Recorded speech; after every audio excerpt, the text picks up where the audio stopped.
बर्फी देवी की दो बहुएं होती हैं, छोटी बहू रश्मि और बड़ी बहू शगुन। घर में नौकरानी गिरिजा रोज आती और तभी दोनों बहुएं अपने ऊपर पड़ा सारा काम गिरजा से करवा लेती। चलिए तो देखते हैं इन दो निकम्मी बहुओं की अनोखी दास्तान। अरे ओ कल मुहियो, अरे चल बसी क्या, या कान में वो नाज फान लगा कर बैठ गई हो, वो अजीब सुरों वाले गाने सुनते। तभी दोनों बहुएं वहां आती हैं। क्या माँ जी, वो नोज फोन नहीं होता, ईयरफोन होता है, ईयरफोन। चल चल अब बस कहीं है। अपने सीमेंट से चमकाए हुए दांत मत दिखा अब। बाय द वे माँ जी, आपने हम दोनों को यहाँ क्यों बुलाया अचानक? And where is Girija? वो अब तक आई क्यों नहीं? आपको पता है आज मैं कितनी बिजी हूँ। आज मुझे एक वेब सीरीज की 2 पूरी सीजन्स वॉच करना है, यू नो। ड्रामा क्वीन, पहले जाकर रसोई के बर्तन वॉश कर ले, फिर करते बैठना सीजन से बात। ओ गॉड, एक मिनट, फ्रिज में से कुछ लाती हूँ। शगुन दौड़कर फ्रिज के पास जाती है, बर्फी की थाली लाती है और बर्फी देवी को खिलाती है। माँ जी, आपका नाम बर्फी देवी है, सो हैव सम बर्फी और चिल कीजिए ना। इतना क्यों ज्वालामुखी की तरह फटती रहती हो हमेशा? काम ही तो है, हो जाएगा। बर्फी तो अच्छी है, लेकिन तुम दोनों ना घर का काम निपटा लो फटाफट। बर्फी देवी को बर्फी खाते ही नींद आ जाती है और फिर जब गिर जाती है तब, सुनो आई गिरजा मैडम, माँ जी ने हमें बहुत सारा काम बोला है आज, लेकिन मैंने ना कल ही अपने नेल्स करवाए हैं और मेरी ना तबीयत आज बहुत खराब है।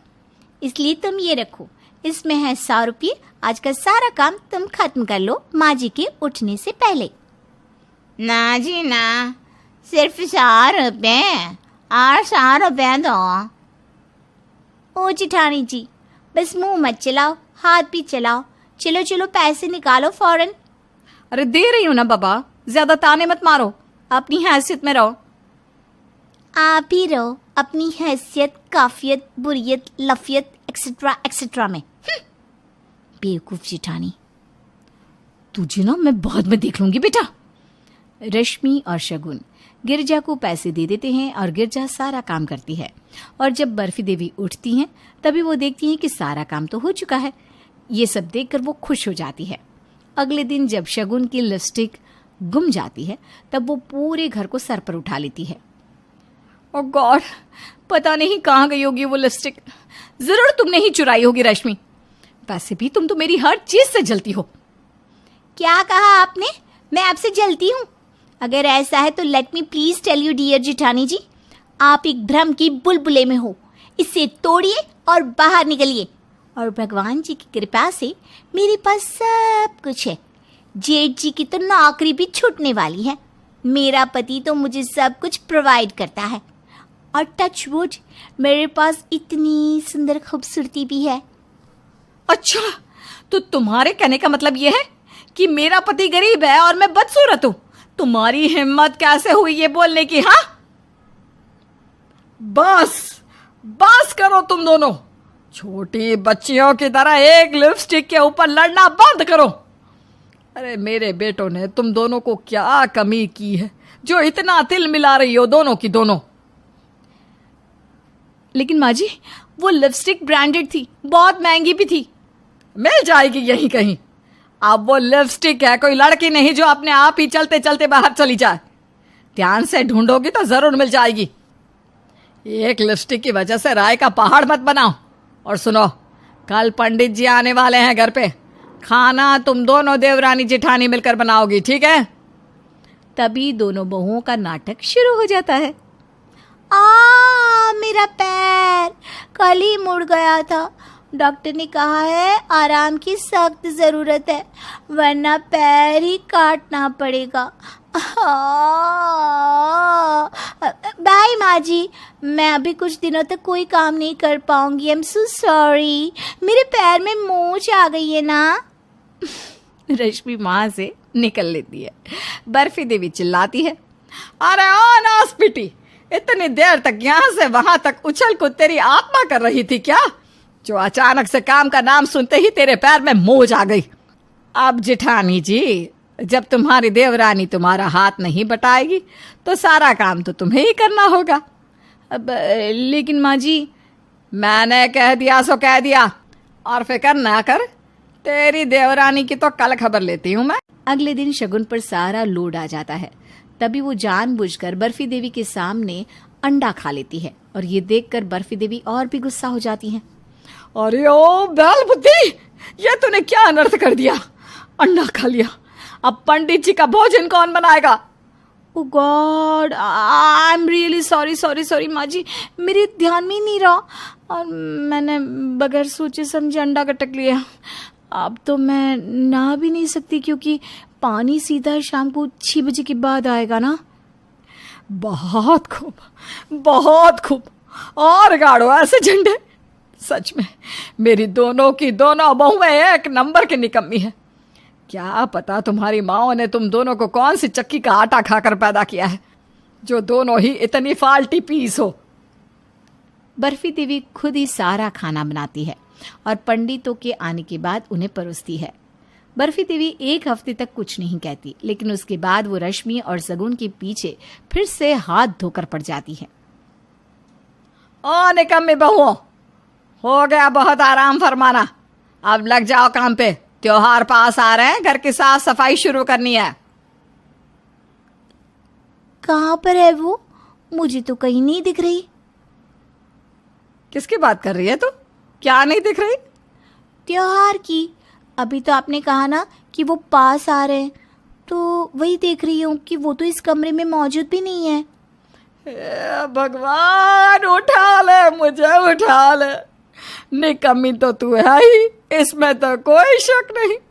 तुम दोनों को तो उल्टा निकम्मी होने की ट्रॉफी देनी चाहिए, लेकिन अब साथ में तेरी बुद्धि पर भी असर पड़ रहा है। चलो काम पे लग जाओ, बकबक करना बंद करो, और अब से दोनों भी घर पे रहोगी, कोई भी मिस्टर इंडिया नहीं हो जाएगा, समझी?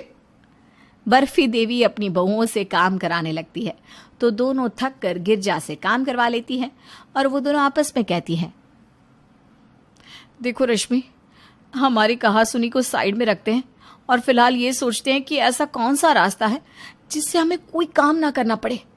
हाँ, बात तो आप सही बोल रही हो, क्योंकि इस गिरजा से भी काम करवाना रिस्की है। कहीं माँ जी ने देख लिया तो? आइडिया, मेरे पास ना एक सॉलिड सा ढिंचाक आइडिया है। रश्मि धीरे से शगुन को प्लान के बारे में बताती है। अगली सुबह दोनों बहुएं मिठाई का डिब्बा लेकर सबका मुंह मीठा कराती है। रश्मि का पति अखिल, शगुन का पति विराट और ससुर कुलजीत भी मौजूद होते हैं। क्या बात है बहुओं, आज सवेरे सवेरे नाश्ते से पहले ही मिठाइयाँ? हाँ पापा जी, बात ही कुछ ऐसी है। दरअसल जिठानी जी और मैं, हम दोनों भी प्रेग्नेंट हैं। हाँ, वी आर प्रेग्नेंट। ये खबर सुनकर बर्फी देवी और कुलजीत दोनों की खुशी 7वें आसमान पर होती है। वहीं अखिल और विराट थोड़े से हैरान हो जाते हैं। अब रश्मि, ये कब हुआ? क्या अखिल जी, कैसी बात कर रहे हो? अब मैं ये भी बताऊं कि कब, क्या, कैसे हुआ? आप भी ना नाटी। मुझे तो कुछ याद भी नहीं, कब, कैसे। यही तो होता है बेटा प्रेगनेंसी में। खैर, मैं तो बस भगवान से यही मांगती हूँ कि मेरे घर एक नन्हा लड्डू गोपाल और एक नन्ही सी राधा आ जाए। मैं तो आज बहुत खुश हूँ, आज तो कनस्तर भर के भोग चढ़ाऊंगी। लेकिन घर वालों को ये नहीं पता था कि दोनों बहुएं नकली प्रेगनेंसी का नाटक कर रही हैं ताकि उन्हें आराम मिल सके। बर्फी देवी अपनी दोनों बहुओं को किसी भी चीज की कमी खलने नहीं देती। वो उन्हें जो जो चाहिए सब सही वक्त पर ला कर देती। वाव यार, सीरियसली बहुत मजा आ रहा है। काश ये 9 महीने नहीं 9 साल होते। खैर, अभी तो फिलहाल इन्हीं गोल्डन मोमेंट्स को एंजॉय करते हैं। बर्फी देवी दोनों बहुओं की सारी गपशप कान लगाकर सुन लेती है और सभी घर वालों को इकट्ठा करती है। तुम दोनों की इतनी हिम्मत हम सबके साथ ये धोखेबाजी करने की? काम का लोड ना पड़े इसलिए ये खेल रचाया तुम दोनों ने। अब तो मैं गिरजा को भी नौकरी से निकाल देती हूँ। आप करो जितना निकम्मापन करना है। बर्फी देवी गिरजा को काम से हटा देती हैं और अब ना चाहते हुए भी शगुन और रश्मि को घर का सारा काम करना पड़ता है, वरना उन्हें डर लगा रहता है कि कहीं ये लोग घर से बाहर निकाल ना दे।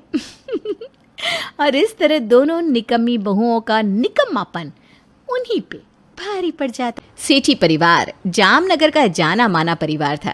उनकी साड़ियों की दुकान जामनगर में सबसे ज्यादा मशहूर थी।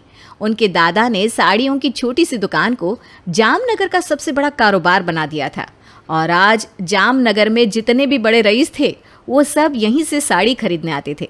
इतना बड़ा कारोबार होने के साथ साथ उन्हें अपनी इज्जत का भी और रेपुटेशन का भी उतना ही ख्याल रखना पड़ता था।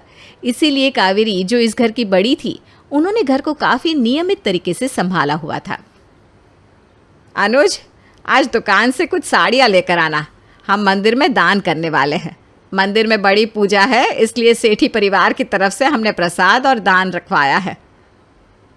जी माँ, किसी के हाथों आज ही भिजवा दूंगा। माँ, मैं सोच रहा था कि कुछ डिफेक्टिव साड़ियाँ पड़ी है दुकान में, अगर आप कहे तो। अरे नहीं नहीं नहीं, ऐसी साड़ियाँ मत लाना। तुम जानते हो कि हम सेठी परिवार के नाम के लिए कितने सख्त हैं। अच्छी वाली साड़ियाँ ही भेजना। ठीक है माँ।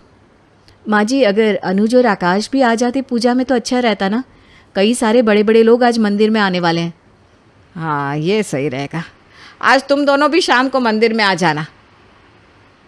सबको पता लगना चाहिए कि सेठी परिवार आया है। ठीक है माँ। रिया, कितनी बार कहा है कि वक्त पर आया करो खाने के टेबल पर। वो माँ रात को देर रात तक पढ़ाई कर रही थी ना, तो सुबह आँख देर से खुली। रुको, अब नाश्ते का समय पूरा हो चुका है। अब सीधा दिन का खाना मिलेगा तुम्हें। लेकिन माँ, तुम्हें पता है ना इस घर के नियम क्या है, और ये किसी के लिए नहीं बदल सकते। ठीक है माँ। कावेरी की सख्ती और नियम पूरे घर पर लागू थे, जो किसी के लिए भी नहीं बदलते थे। रिया के नाश्ते पर देरी से आने की वजह से उसे नाश्ता नहीं मिल पाया, लेकिन उसके भाइयों ने फिर भी चुपके से ब्रेड, बटर और एक सेब उसके लिए छुपा कर रख लिया था। अब आप दोनों यहाँ क्या कर रहे हो? ये ले सेब। ये ले ब्रेड और बटर, जल्दी से खा ले। अरे वाह, भाई हो तो आप दोनों जैसे। अरे चल चल, अब मक्खन मत लगा, जल्दी से खा ले। और सुन, मेरी वाली को मत बताना, ठीक है? तुझे पता है वो माँ की चमची है। मुझसे बेहतर दिव्या भाभी को कौन जानता है। जब देखो माँ जी ये, माँ जी वो करती रहती। कभी कभी तो ऐसा लगता है कि माँ की सेक्रेटरी है वो। हाँ, दिव्या तो बिल्कुल माँ की तरह ही बन चुकी है। हमारी भी किसी भी बात को नहीं मानती, इसीलिए तो मैं और अनुज चुपके से सब कुछ करते हैं, जिससे दोनों को भनक भी ना लगे। पता नहीं ये सब कब बदलेगा भैया, या बदलेगा भी या नहीं। अगर अनुज भैया की पत्नी भी ऐसी निकली तो मैं तो मर ही जाऊंगी। अरे अब चल बकवास मत कर, जल्दी से खा ले, हम दोनों दुकान जा रहे हैं, ठीक है? और सुन, शाम को मंदिर के लिए देरी मत करना, वक्त पर तैयार हो जाना। पता चला कि तुझे फिर से सज़ा मिल गई है। नहीं नहीं नहीं, मैं वक्त पर तैयार हो जाऊंगी। मुझे उन दोनों शेरनियों के मुंह नहीं लगना है।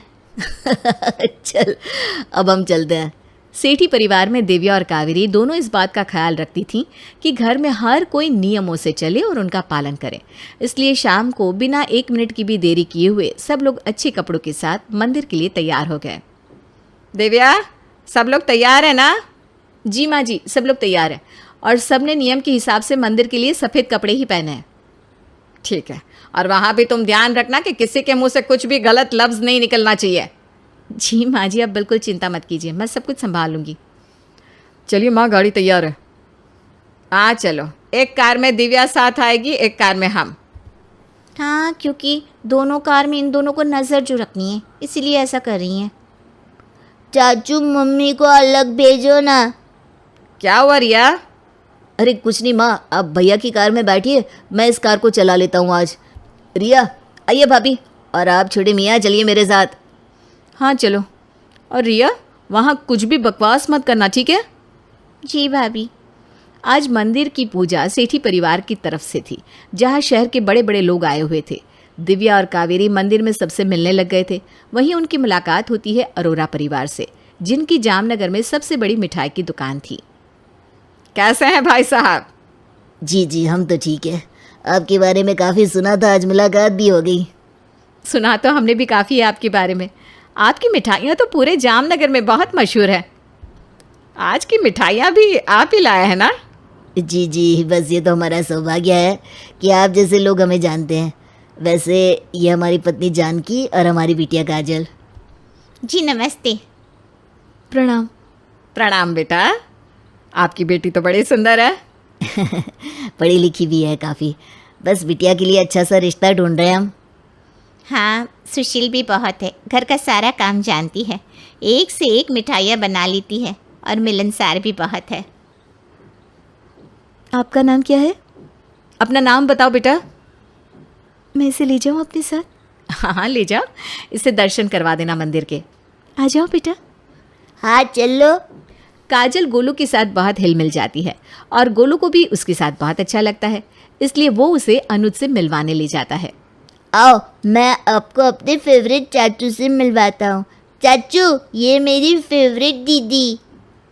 अरे अभी तो मैं आपका फेवरेट था ना, अब ये दीदी हो गई। चाचू, इन्होंने मुझे मिठाई भी खिलाई। आपने आज तक मिठाई नहीं खाई थी?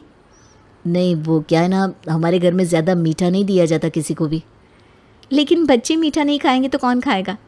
हाँ, ज़्यादा मीठा नहीं देना चाहिए बच्चों को, मैं समझती हूँ, लेकिन इस तरह बच्चों को बिल्कुल मीठे से दूर रखना मतलब उनका बचपन छीन जाना जैसा है ना। अब बिल्कुल सही कह रही हैं, मुझे आपकी सोच बहुत अच्छी लगी। चलो गोलू, मैं आपको लड्डू देती हूँ, वो भी बिना चीनी वाला, आपको बहुत पसंद आएगा। काजल से बात करते ही अनुज के दिल में काजल की छवि बैठ सी गई थी। वो पूरे पूजा के दौरान बस काजल को ही देखे जा रहा था। अनुज मेरे भाई, भगवान यहाँ है वहाँ नहीं। अरे मैं तो वहीं देख रहा हूँ। हाँ, क्या आप भी भैया? भाई साफ साफ दिख रहा है कि आप वो काजल दीदी को देख रहे हो। आप कहो तो आपकी सगाई करवा दे यहाँ। क्या आप दोनों भी? अरे अभी अभी माँ की बात सुन के आ रहा हूँ, वो काजल के पिता से तुम दोनों के रिश्ते की बात कर रही थी। सच? ये देखो कैसे लड्डू फूट रहे हैं मन में इनके। जहाँ एक तरफ अनुज को काजल को देखते ही कुछ कुछ हो रहा था, वहीं जानकी और दिव्या को भी काजल का रिश्ता अनुज के लिए सही लग रहा था, क्योंकि काजल का परिवार भी काफ़ी संस्कारी और खानदानी था। दोनों की शादी का मुहूर्त भी इसी महीने का निकाल दिया जाता है और घर में शादी की तैयारियां शुरू हो जाती है। माँ, अनुज को आपसे कुछ बात करनी थी। हाँ बोलो। माँ, आज काजल का जन्मदिन है, मैं सोच रहा था उससे मिलाऊं। तुम्हें पता है ना हमारे घर के नियम, शादी के पहले दूल्हा दुल्हन आपस में नहीं मिल सकते। लेकिन माँ, शादी में अभी 15 दिन पड़े हैं। अनुज, हमारे यहाँ शादी के पहले दुल्हन का जन्मदिन नहीं मनाया जाता और इस बारे में आगे कोई बात नहीं होगी, ठीक है? माँ जी और मुझे जाना है गहने पसंद करने, तुम दुकान जाओ। काजल का ये मेरे साथ पहला जन्मदिन है, उसका कितना मन था कि वो मेरे साथ केक काटे। अरे तो फिर वही करना पड़ेगा जो हम हर बार करते आए हैं। हाँ, अब और कोई रास्ता भी तो नहीं है। अनुज रात को चुपके से काजल के घर की छत पे जाता है और उसे कॉल करके छत पर बुलाता है और केक कटवाता है जो उसके लिए लाया था। ये केक तो ठीक है, लेकिन तुम यूँ छुप कर क्यों आए हो? अरे तुम्हें मम्मी पापा ने देख लिया तो? हाँ, तो हमारी शादी होने वाली है, इसमें कौन सी बुरी बात है? काजल, मेरा परिवार अलग है। हमारे परिवार में काफ़ी सारे नियम लगाए जाते हैं, जैसे ज़ोर से हंसना नहीं, देर से खाने की टेबल पर नहीं आना, देर रात को बाहर नहीं रहना और भी बहुत कुछ। अब मैं तुमसे यही पूछना चाहता हूँ कि क्या तुम हमारे परिवार में रह पाओगी? अगर तुम्हें कोई दिक्कत है तो मैं मना कर दूंगा शादी के लिए, सच में। अनुज, शादी कोई मजाक नहीं है, 7 जन्मों का बंधन होता है। और रही बात नियम और कानूनों की, तो मैं तुमसे वादा करती हूँ कि मैं अपने प्यार से सबका दिल जीत लूँगी। मुझे तो लगा था कि तुम मुझे छोड़ दोगी। तुम कहो तो छोड़ दो। अरे नहीं नहीं नहीं, मुझे यकीन है कि तुम्हारे हमारे परिवार में आने के बाद सब कुछ अच्छा ही होगा। अनुज ने काजल को बता तो दिया था कि उसके परिवार में कितने कड़े नियम हैं, लेकिन अब काजल जिस तरह से इसे बदलती है ये देखने वाली बात थी। शादी के बाद की पहली रसोई। काजल, आज शादी के बाद तुम्हारी पहली रसोई है, इसलिए हमेशा की तरह तुम खीर बनाना सबके लिए। हाँ, हमारे घर में मीठे में सिर्फ खीर ही बनती है और कुछ नहीं। अच्छा, पर ऐसा क्यों? सिर्फ खीर ही क्यों? क्योंकि बाकी मीठी चीज़ों में काफ़ी सारी चीनी और मीठा पड़ता है, इसलिए खीर ही बनाते हैं जिससे सबको थोड़ी थोड़ी दी जाए और सेहत के लिए ठीक रहे। माँ जी, अगर मैं ऐसी चीज़ बनाऊँ जो मीठी भी कम हो और सेहतमंद भी हो तो तुम ऐसी चीज़ बना सकती हो? मैं बना दूँ? अगर मीठी कम हुई और सेहतमंद भी तो हम मना नहीं करेंगे, लेकिन अगर वो चीज़ सही नहीं हुई तो नियम के हिसाब से वो पूरी चीज़ तुम्हें अकेले को खानी होगी। ठीक है माँ जी। अरे ये दोनों तो काजल भाभी को बोलकर चली गई, अगर मीठी चीज़ सही नहीं बनी तो? फिक्र नॉट बहना, मिठाई वाले की बेटी है मेरी पत्नी, देखना आज कमाल ही करेगी। आज पहली बार सेठी परिवार में कुछ नया बनने जा रहा था। टेबल पर सब लोग काजल की ओर देख रहे थे। माँ जी, यह है फ्रूट केक। केक? लेकिन केक में तो सबसे ज़्यादा मीठा पड़ता है। भाभी, मैंने इसमें मीठी की जगह गुड़ डाला है और फलों की मिठास का उपयोग किया है। कोई भी चीनी और केमिकल नहीं है, आप खाकर तो देखिए। सच में ये तो बहुत स्वादिष्ट है। अच्छा है, सब लोग खा सकते हैं। अगर इस तरह से मीठा बनाना हो तो तुम बना सकती हो हफ्ते में एक बार। थैंक यू माँ जी। लो गोलू, तुम्हें केक पसंद है ना बेटा? आज पहली बार तो केक खा रहा हूँ मैं। मुझे बड़ा पीस देना काजल भाभी। मुझे भी वो फ्रूट वाला दे दो ना। हाँ हाँ ज़रूर। देखा, मैंने कहा था ना, अब सेठी परिवार में हवा बदलने वाली है। हाँ छोटे, मज़ा ही आ गया आज तो केक खाकर। काजल के प्यार से और समझ से सेठी परिवार में अब चीज़ें बदल रही थी। कुछ नियमों को भी अब बदला जा रहा था। एक दिन जब सब लोग आकाश की शादी का कैसेट देख रहे थे। चलो 10 बज गए हैं, अपने अपने कमरे में चलो। अरे भाभी बैठिए ना, आपकी शादी की कैसेट देख रहे हैं, आइए। अरे लेकिन 10 बज गए हैं। अरे ये कोई हॉस्टल थोड़ी ना है भाभी, आइए बैठिए, मैं सबके लिए पॉपकॉर्न लेकर आती हूँ। अरे देखो देखो दिव्या, तुम्हारी एंट्री हो रही है। हाँ, और इसमें ना मैंने पिंक रंग का लहंगा पहना था। वाह दिव्या भाभी, मुझे तो पता ही नहीं था कि आपको फैशन का इतना सेंस है। पहले तो मैं बहुत फैशन करती थी, घूमने जाती थी, लेकिन शादी के बाद दिव्या ने अपने आप को बदल ही दिया। सच कहूँ तो मैं पुरानी दिव्या को बहुत मिस करता हूँ। कोई बात नहीं भाभी, आप अब भी सब कुछ एंजॉय कर सकती हैं। शादी की कैसेट देखने के बाद सब लोग अपने कमरे में जाने लगते हैं। तभी दिव्या काजल के पास आती है। थैंक यू काजल, आज खुद को पुराने शादी के जोड़े में देखकर एहसास हुआ कि मैं कैसी थी और क्या बन गई।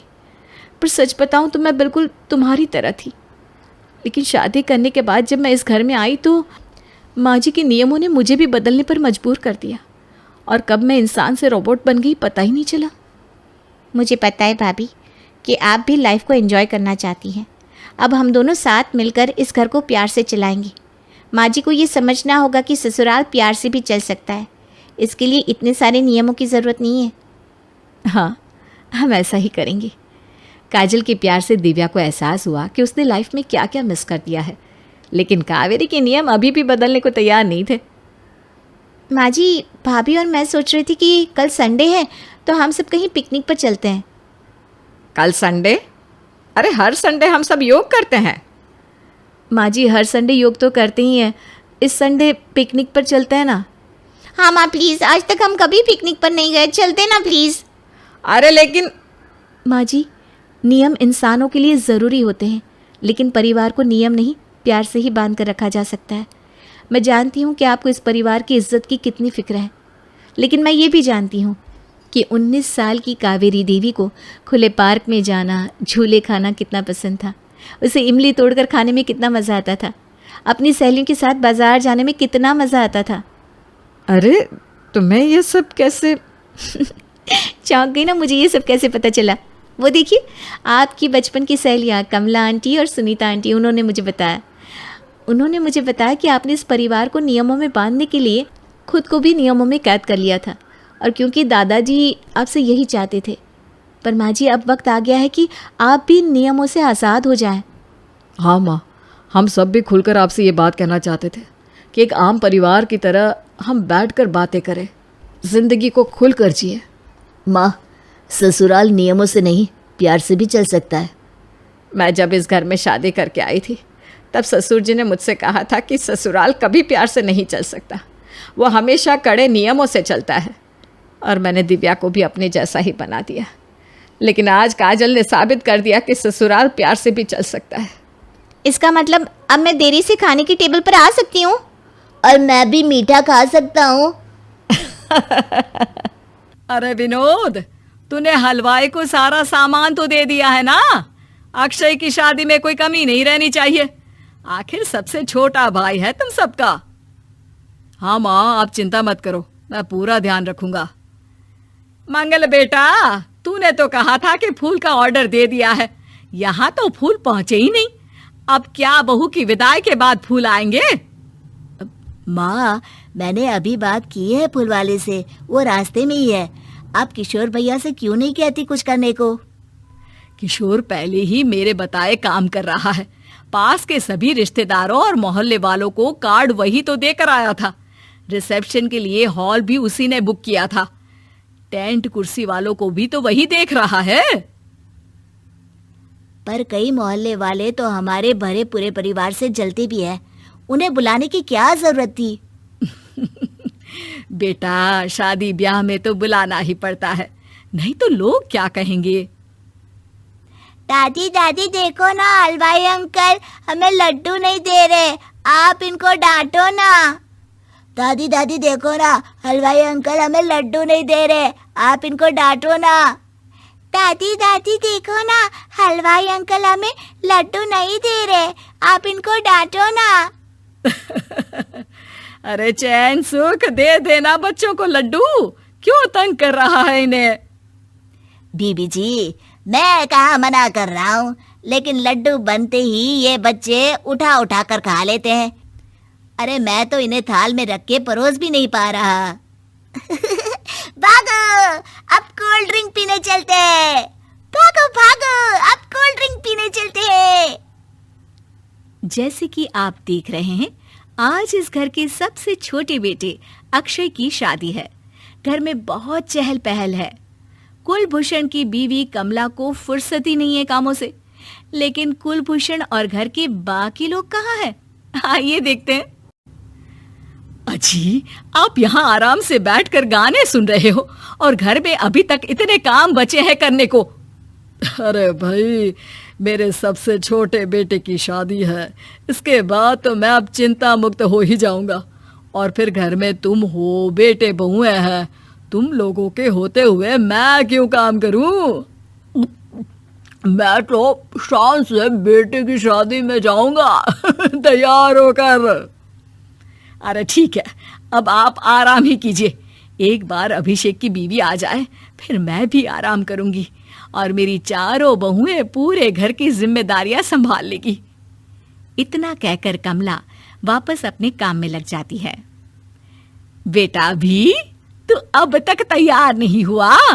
किससे बात कर रहा है फोन पर? तैयार कैसे हूँ? सैलून जाने से तो आपने मना किया है, क्योंकि मुझे हल्दी लग चुकी है। भाभीयों को देखो, सुबह से पार्लर में है। अक्षय की शादी हो जाती है और नंदिता बहू बनकर घर आ जाती है, लेकिन इस घर की खुशियों को मानो किसी की नजर लग गई थी। नंदिता के आने के बाद आए दिन घर की शांति भंग होती रहती। अपने माँ बाप की इकलौती बेटी को इतने बड़े परिवार की जिम्मेदारियां कहाँ संभालनी थी। अभी देखो ना, मेरे हाथों की मेहंदी भी अभी नहीं उतरी है और तुम्हारी मम्मी ने मुझे घर के कामों में लगा दिया।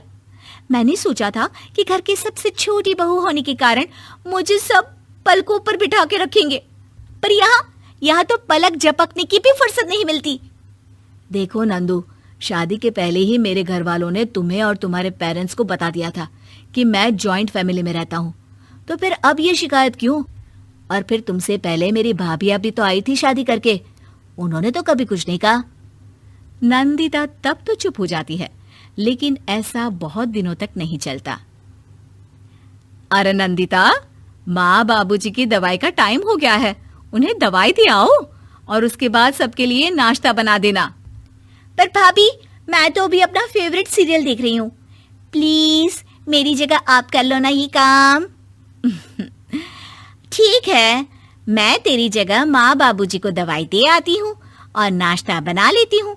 तू मेरी जगह पूरे घर की डस्टिंग करके 5 बच्चों को स्कूल के लिए तैयार करके भेज देना और दोपहर का खाना बनाने के बाद कपड़े धोकर सुखा देना। उसके बाद हम दोनों मिलकर बाजार जाकर सब्जी ले आएंगे, फिर डिनर की तैयारी कर लेंगे और उसके बाद बस बस भाभी, मैं माँ बाबूजी को दवाई देकर सबके लिए नाश्ता बना देती हूँ।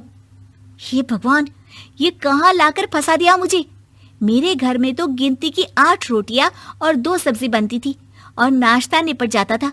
यहाँ तो रोटियों का ढेर और सब्जियां बड़े बड़े पतीलों में बनानी पड़ती है। नाश्ता बनते बनते लंच का टाइम हो जाता है और लंच बनते बनते डिनर का। अभी मुझ में तुम्हारे पूरे परिवार का नखरा उठाने की और ताकत नहीं बची। मैं ऐसे नहीं रह सकती। अरे तो क्या चाहती हो तुम? मुझे अलग रहना है बस। तो ठीक है, हम कल ही शिफ्ट हो जाएंगे किराए के घर में। इतना बड़ा घर होते हुए हम किराए पे क्यों रहेंगे? ना जी ना, घर में ही दीवार खड़ी करो अपने हिस्से के आगे। घर के साथ साथ घर की खुशियों में भी दीवार खींच जाती है। ऐसे ही कई महीने बीत जाते हैं और नंदिता माँ बन जाती है। बच्चे के आने से अभिषेक के कंधों पर खर्चों का बोझ आ पड़ता है। अभिषेक का बोझ कम करने के लिए नंदिता भी पार्ट टाइम जॉब कर लेती है, लेकिन इससे उसके सर पर नौकरी, घर और बच्चे की जिम्मेदारी बढ़ जाती है। नंदिता, ये क्या है?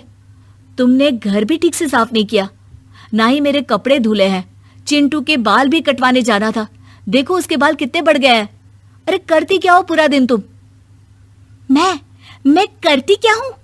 तुम्हारा नाश्ता और लंच बनाने के बाद चिंटू को डे केयर सेंटर पर छोड़कर आती हूँ, फिर खुद ऑफिस जाती हूँ। पूरा दिन काम करके आने के बाद बिना आराम किए बाजार से सब्जियां लेकर आती हूँ, घर आकर खाना बनाती हूँ, चिंटू को देखती हूँ और क्या करूँ मैं? अरे तो किसने कहा था अपने सर पर इतने काम लेने को? मत जाओ ऑफिस। ऑफिस जाए बिना घर के खर्चे कहाँ से पूरे होंगे? चिंटू की डे केयर का खर्च, उसके लिए बेबी फूड का खर्च, प्रेस वाले का खर्च, ये सब तुम्हारी सैलरी से होता नहीं है।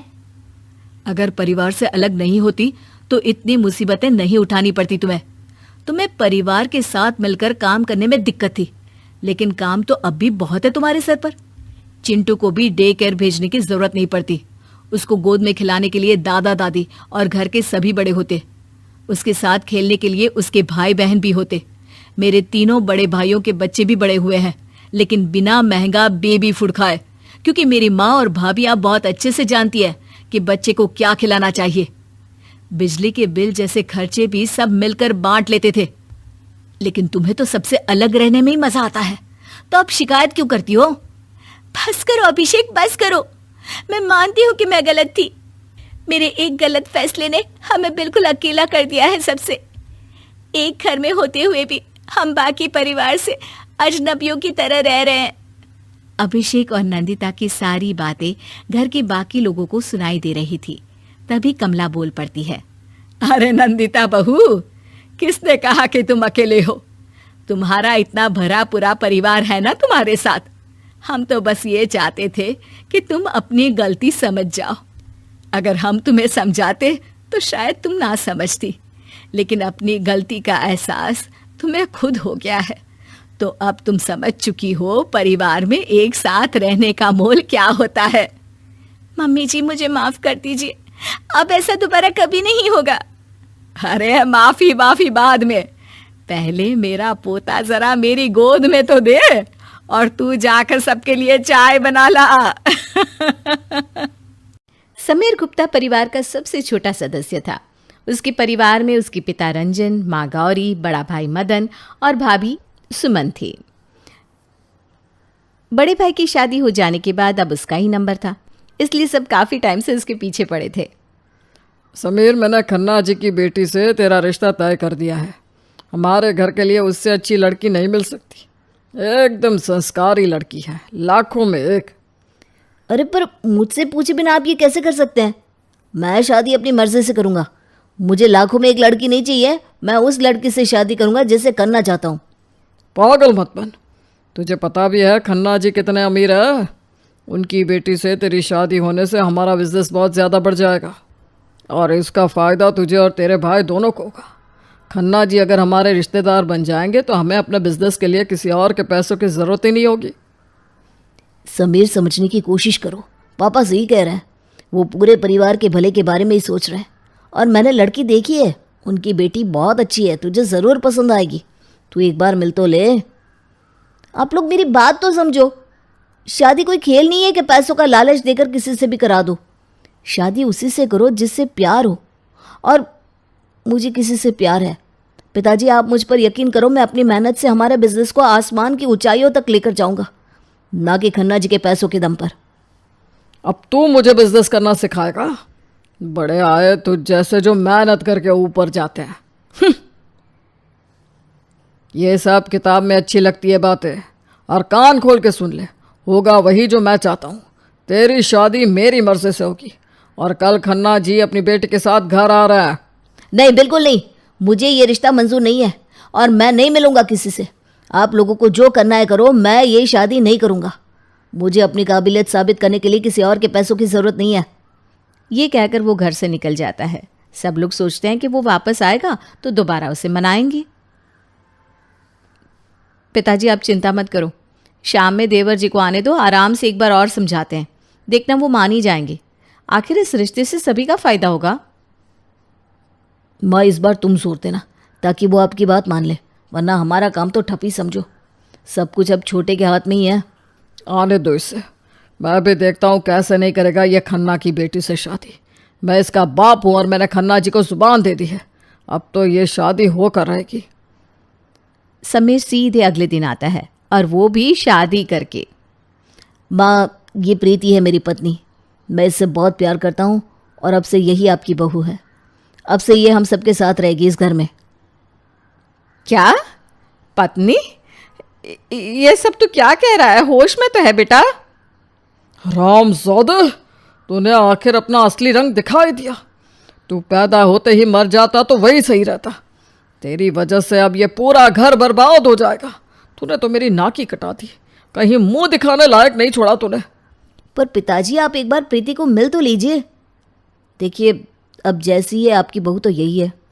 मैं तेरा रिश्ता कहाँ अमीरों में करा रहा था, और तू ये 2 कौड़ी की लड़की लेकर आ गया। ये मेरे घर की बहू कभी नहीं बन सकती। पापा सोच समझ कर बात करिए, ये मेरी पत्नी है और मैं इसके खिलाफ कुछ भी नहीं सुनूंगा। ओहो देवर जी, आप तो अभी से कल की आई लड़की के लिए अपने माँ बाप से लड़ रहे हैं। देख लेना, ये लड़की एक दिन आपको छोड़कर चली जाएगी, तब देखते हैं आप किसके पास जाते हो। कौन मुझे छोड़कर जाएगा ये तो वक्त बताएगा भाभी, और अच्छा यही होगा कि आप बाप बेटे के बीच में ना ही बोलो। लगता है इस लड़की ने तेरा दिमाग खराब कर दिया है। तुझे ये तक नहीं मालूम कि तू किससे क्या बात कर रहा है। रहने दे मदन बेटा, ये आज हमें इस 2 कौड़ी लड़की के लिए इतनी बातें सुना रहा है। पिताजी बस बहुत हुआ, ये कोई 2 कौड़ी की लड़की नहीं है, मेरी पत्नी है, और कोई मेरी पत्नी के बारे में कुछ भी गलत बोलेगा तो मैं नहीं सुनूंगा। अच्छा, तो तू अब इस लड़की के लिए मुझ पर चिल्लाएगा? निकल जा मेरे घर से। आज से मेरा सिर्फ एक ही बेटा है मदन, मेरा कोई दूसरा बेटा नहीं है। हाँ ठीक है, जहाँ मेरी और मेरी पत्नी की इज्जत नहीं है वहाँ मुझे रहना भी नहीं है। जा निकल जा मेरे घर से। 2 दिन में तेरी अकल ठिकाने ना आई तो मेरा नाम भी रंजन नहीं। 2 दिन बाद भागते हुए आएगा तू इसी घर की चौखट पे, मुझे रख लो चिल्लाता हुआ। अभी तूने गरीबी लाचारी देखी कहाँ है बच्चा? जा थोड़ा स्वाद चक्कर आ, तब तुझे आटे चावल का भाव पता चलेगा। नहीं मेरे बच्चे रुक जा, अपने पापा की बातों का बुरा मत मान। सुन समीर रुक जा, मैं बात करती हूँ। चलो प्रीति, अब इस घर में कोई भी मेरा नहीं है। जहाँ मेरा कोई रिश्ता नहीं वहाँ तुम भी नहीं रहोगी। गौरी रोती रह जाती है और समीर प्रीति को लेकर वहाँ से चला जाता है। ये आपने क्या किया? मेरी वजह से आपने अपना पूरा परिवार छोड़ दिया, मुझे माफ़ कर दो। ये तुम कैसी बात कर रही हो? इसमें तुम्हारी गलती नहीं है। मेरे परिवार को अभी ये पता नहीं है कि उन लोगों ने कितनी बड़ी गलती की है, लेकिन ये सब तुम वक्त पे छोड़ दो। मैं अपनी मेहनत से सब ठीक कर दूंगा। मुझे यकीन है आप पे, लेकिन हम लोग कब तक ऐसे भटकते रहेंगे? सिर छुपाने के लिए छत तो होनी चाहिए। तुम फिक्र मत करो, मुझे एक जगह पता है जहाँ बहुत सस्ते घर मिल जाते हैं। अब से वही हमारा आशियाना होगा। वो दोनों चलते चलते एक बस्ती के पास पहुंचते हैं जहां माचिस के डिब्बे जैसे छोटे छोटे कमरे थे। वो उनमें से एक कमरा किराए पर ले लेते हैं। हम लोग इतने से घर में कैसे रहेंगे? आपको तो आदत ही नहीं है, कैसे होगा ये सब? अब क्या कर सकते हैं प्रीति, प्यार किया है तो इतना तो सहना ही पड़ेगा। हर आदत का क्या है, वक्त सब बदल देता है, और जब तक तुम मेरे साथ हो मैं हर जगह खुश हूँ। वो सब तो ठीक है, पर इतनी बुरी बदबू कहाँ से आ रही है? इस बस्ती के ठीक पीछे एक नाला है ना, वहीं से आ रही है। ओहो, मेरी वजह से आपको क्या क्या दिन देखना पड़ रहा है। कहाँ आपका आलीशान घर और कहाँ आप इस झोपड़ी में आ गए। तुम अपने आप को ब्लेम मत करो प्रीति, शायद मेरी किस्मत में यही था। चलो अब सो जाते हैं, मैं भी चलते चलते बहुत थक चुका हूँ। वो लोग जैसे ही लेटते हैं उनको बहुत ज़्यादा गर्मी लगती है और मच्छर काटने लगते हैं। हे भगवान, ये बदबू क्या कम थी, अब ये गर्मी और मच्छर भी हमारा पीछा नहीं छोड़ रहे हैं। गर्मी का मौसम है और पीछे नाला है तो मच्छर तो होंगे ही। तुम सोने की कोशिश करो। उनकी पहली रात तो बहुत ही ज़्यादा मुश्किल से कटती है। अगला दिन आता है और अब समीर को पैसे कमाने के लिए कोई काम करना था। वो डिजिटल मार्केटिंग करने की सोचता है। इस समय डिजिटल मार्केटिंग ही सबसे अच्छा विकल्प है, क्योंकि उसमें कोई पैसा नहीं लगाना। ठीक है, जो आपको सही लगे वो करो, बस घर में पैसे आने चाहिए। मैं आपको एक बड़ा आदमी बनते देखना चाहती हूँ। प्रीति अपने छोटे से घर की साफ सफाई में लग जाती है और समीर लैपटॉप खोलकर बैठ जाता है जिस पर वो अपना डिजिटल मार्केटिंग का काम करता है। प्रीति, एक गिलास पानी तो दो। घर में पानी तो है ही नहीं, ना यहाँ कोई नल है। अरे हाँ, मैं तो भूल ही गया था। इस बस्ती में एक ही नल है जहाँ से सब लोग पानी भरते हैं, वहीं से भरकर ले आओ। प्रीति एक बाल्टी लेकर जाती है और 2 घंटे बाद वापस आती है। तुम पानी भरने नल पर गई थी या गंगा जी पर चली गई थी? तुम्हें मजाक सूझ रहा है? वहाँ जाकर देखो कितनी भीड़ लगी हुई है। यहाँ लोग कैसे रह रहे हैं, कितना मुश्किल है यहाँ जीवन। अच्छा सॉरी, मुश्किल तो है लेकिन नामुमकिन नहीं है। मेहनत से सब हो जाएगा। लाओ पानी पिलाओ। और हाँ, खाने में क्या बनाओगी? खाने को तो घर में कुछ भी नहीं है, कुछ पैसे दो तो सब्जी लाकर बना दूँ। पैसे तो मेरे पास अब नहीं है, जो थे मैंने घर का सामान लाने में लगा दिए। चलो कोई बात नहीं, कल एक पेमेंट आने वाला है, तब देखते हैं। आज भूखी ही रहना पड़ेगा। प्रीति बहुत कुछ कहना चाहती थी लेकिन वो चुपचाप बैठ जाती है क्योंकि उसे पता था कि इस समय कुछ नहीं किया जा सकता। आज क्या बनाया है? दाल। आज फिर से दाल? कल ही तो बनी थी। सबसे सस्ती ये दाल ही आती है। आपकी इतनी कमाई नहीं है कि मैं आपको पनीर खिलाऊं। अच्छा मैडम, सॉरी। चलो दाल ही दे दो। उनको वहाँ रहते हुए 1 महीना गुजर चुका था। एक दिन जब समीर घर से निकला तो उसका एक छोटा सा एक्सीडेंट हो गया। अरे ये क्या हो गया? चलिए आपको हॉस्पिटल लेकर चलती हूँ। अरे पागल हो गई हो क्या? डॉक्टर 1 दिन में हमारे महीने भर का खर्चा ले लेगा। अंदर चलो और मरहम पट्टी कर दो। ये कहते हुए समीर की आंखों में आंसू थे और प्रीति भी ये सुनकर रो पड़ी।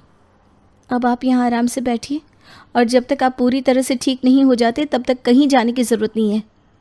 हाँ, मैं यही बैठूंगा और पूरा दिन काम करूंगा, क्योंकि आज मुझे एहसास हुआ है कि हमें ज़्यादा पैसों की ज़रूरत क्यों है। मैं भी सोच रही हूँ कि आसपास के बच्चों को ट्यूशन पढ़ाना शुरू कर दूँ। अब दोनों पति पत्नी पूरे दिन कड़ी मेहनत से काम करते जिससे उनकी कमाई बढ़ने लगती है। सोच रहा हूँ साइकिल ले लूँ। अरे क्यों फालतू में पैसा वेस्ट करना चाहते हो? अरे ये वेस्ट नहीं, इन्वेस्टमेंट है।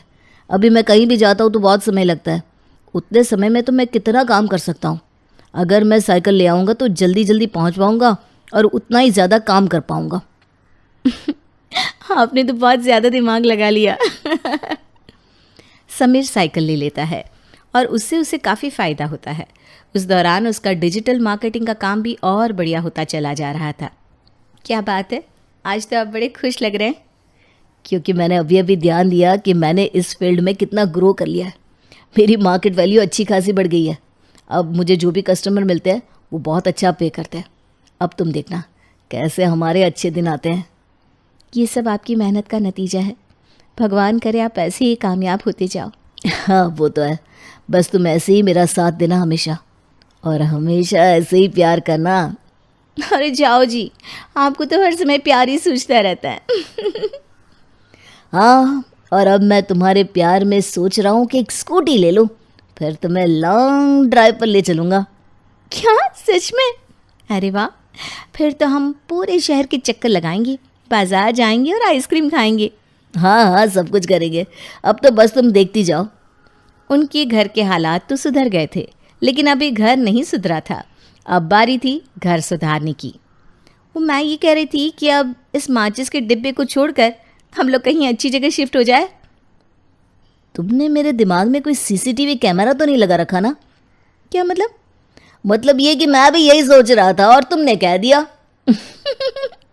ये तो बहुत अच्छी बात है। तो आपने कोई घर देख रखा है या अभी देखना बाकी है? देख लिया है मैडम, मैं तो तुम्हें सरप्राइज देना चाहता था, पर तुम्हारी इन शक्तियों ने मेरा सारा सरप्राइज खराब कर दिया। इसके बाद वो लोग एक अच्छे किराए के घर में शिफ्ट हो जाते हैं। इस वाले कमरे में आंखें बंद करके आना और जब मैं कहूँ ना तभी खोलना। ओहो, ऐसा क्या है? अब खोलो आंखें। Oh my God, air conditioner! ऐसी चीज़ों को देखकर कोई रोता नहीं है, पर मैं तो रो पड़ूंगी। रो लो, क्योंकि हम लोगों ने बहुत समय गर्मी और मच्छरों में काटा है। अब मैं तुम्हें वो सारी खुशियाँ दूंगा जिसकी तुम हकदार हो। वो लोग एक लंबे समय तक उस किराए के घर में रहते हैं। वहाँ उनकी एक लड़की भी होती है, जिसके होने के बाद से उन लोगों की किस्मत ऐसे पलटती है कि समीर अपना खुद का ऑफिस भी बना लेता है। ये मेरी बच्ची मेरे लिए इतनी लकी है कि आज मैंने खुद की डिजिटल मार्केटिंग एजेंसी खोल ली, और ना सिर्फ एजेंसी खोल ली बल्कि मैं सबसे फेमस डिजिटल मार्केटर बन गया हूँ। ये सिर्फ किस्मत नहीं, आपकी मेहनत और भगवान का आशीर्वाद भी है। जो भी है, पर मेरे पास एक खुशखबरी भी है। कैसी खुशखबरी? इस घर में जहाँ हमने इतनी सारी यादें बनाई हैं, उस किराए के घर को आज मैंने खरीद लिया है। अब से ये घर हमारा है प्रीति, और तुम इस घर की मालकिन हो। क्या सच में? ये आपने बहुत अच्छा किया, बल्कि मैं तो कहूँगी सबसे अच्छा काम किया। जहाँ एक तरफ प्रीति और समीर दिन दुनी रात चौगुनी तरक्की कर रहे थे, वहीं समीर के घर वालों का बिजनेस एकदम ठप हो चुका था और वो नुकसान में गिरते चले जा रहे थे। मैंने इतना सब कुछ किया था, पर पता नहीं ये कैसे हो गया। बिजनेस में इतना घाटा कैसे हो रहा है, कुछ समझ में ही नहीं आ रहा। ऐसे ही चलता रहा तो जल्दी ही हम दिवालिया हो जाएंगे। और मैंने सुना है उस समीर ने एक नया घर खरीद लिया है पापा। उसका काम धंधा बहुत अच्छा चल रहा है। देवर जी तो पैसे आने के बाद हमें भूल ही गए हैं। भला ऐसा कौन करता है परिवार के साथ? आखिर वो इस परिवार का हिस्सा ही तो है। अभी भी समय है, उसे वापस बुला लो, उससे रिश्ता वापस जोड़ लो। बहू सही कह रही है, वो खून तो आपका ही रहेगा ना। अब तो मुझे भी लगता है कि मैंने गलती कर दी उसे घर से निकाल के। मुझे भी उसकी बात समझनी चाहिए थी। तो देर किस बात की है, चलिए उसे वापस ले आते हैं। एक बार फिर से मेरा पूरा परिवार एक साथ होगा। पर अब वो क्यों आएगा यहाँ? हम सभी ने उसकी और उसकी पत्नी की बेइज्जती करके उसको इस घर से निकाला था। क्यों नहीं आएगा? मैं उसकी माँ हूँ, मेरे कहने से वो ज़रूर आएगा। मैं जाऊँगी और अपने बेटे और बहू को लेकर आऊँगी। चलो एक बार ट्राई कर लेते हैं। वे लोग समीर के पास पहुँचते हैं और उसे वापस आने के लिए मनाते हैं। समीर बेटा, हम सभी को माफ़ कर दो और अपने घर वापस चलो। तुम्हारे बिना वो घर अधूरा है। नहीं, अब मैं वापस नहीं आऊँगा माँ। हमने इतनी मुश्किल से समय काटा, तब आपको हमारी याद नहीं आई। आज जब हम इस आलीशान घर में आ गए हैं तो आपको हमारी याद आ रही है। ऐसा मत बोल मेरे बच्चे, मेरे लिए तो ऐसा कोई दिन नहीं गुजरा जब मैंने तुझे याद ना किया हो। मुझे माफ़ कर दे, मैं उस वक्त तेरे पास नहीं थी। मुझे पता है तूने कितना मुश्किल वक्त देखा है। भूल जा वो सब, माफ़ कर दे अपनी माँ को और चल मेरे साथ। नहीं माँ, अब वो मेरा घर नहीं है और वहाँ रहने वालों से मेरा कोई रिश्ता नहीं है। इतने में ही गौरी के पीछे से रंजन आता है और समीर से कहता है, बेटा मुझे माफ़ कर दे, मैं लालच में आ गया और मैंने वो सब किया। लेकिन अब मुझे समझ में आ गया है कि पैसों से कहीं बड़ा प्यार और परिवार होता है। तो अपने बाप को माफ़ कर दे बेटा। जाने दीजिए ना, जो हो गया उसे भूल जाइए। ऐसे अच्छा थोड़ी ना लगता है माँ जी और पिताजी आपसे माफ़ी मांगे। ये तुम क्या कह रही हो प्रीति? तुम भूल गई इन्होंने तुम्हें 2 कौड़ी की लड़की कहा था। अरे गुस्से में इंसान बहुत कुछ कह जाता है, इसका ये मतलब नहीं कि वो दिल से कह रहा हो। ये आपके माँ बाप हैं। आज अगर आपने इनको वापस लौटा दिया तो कल आपको बहुत पछतावा होगा। दुनिया में कोई भी रिश्ता फिर से मिल सकता है, लेकिन माँ बाप दोबारा नहीं मिल सकते। प्रीति की ये बातें सुनकर समीर का दिल पिघल जाता है और वो उन लोगों को अपना लेता है। मुझे माफ़ कर दो बेटा, मुझसे बहुत बड़ी गलती हो गई। ठीक है पिताजी, कोई बात नहीं, लेकिन एक बात मैं कहना चाहता हूँ। आप मेरी शादी पैसों के लिए कराना चाहते थे, लेकिन सच्चाई ये है कि इंसान मेहनत करे और उसके साथ अपनों का साथ हो तो वो कितना भी पैसा कमा सकता है। उसके लिए कोई समझौता करने की ज़रूरत नहीं होती। हाँ बेटा, मैं अब ये बात समझ चुका हूँ। समीर और प्रीति वापस उस घर में तो नहीं जाते, लेकिन अब उनका रिश्ता सुधर चुका था, इसलिए वो उस घर में आते जाते रहते हैं और फिर से पूरा परिवार खुशी खुशी रहता है।